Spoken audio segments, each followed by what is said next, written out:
Yo, Dandara, your moderator is a backseat specialist. Nigga, you ain't black. Nigga, come off mute, nigga. Now you She's a sound like backseat you bandit, ain't bruh. black, nigga. You You a fucking racist. wannabe. Oh my Bitch She's jumping ass on my nigga. dick. She's jumping on my dick up and down, motherfucker. We don't Making claim you, acrobatics. nigga. You ain't at the cookouts, nigga. Fuck is you talking about? Canelo Papi She's making acrobatics on Mundanyo. my dick. Canelo Papi Mundanyo. Yeah, chinga tu madre, motherfucker, hijo de puta. You a Papi Mundanyo. I want that tainted meat. Crazy, man. Yeah, you want that clenbuterol. Man, he only like Lomachenko because his name sounds Mexican. Steroids. I don't see nobody talk about that. My dick, you bitch ass nigga.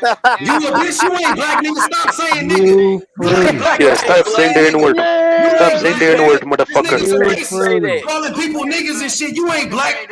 You could never do that, bro. You ain't black. You must stop saying Hey, nigga. you got identity issues, Dora. You ain't black, You nigga. got identity issues, Dora. What?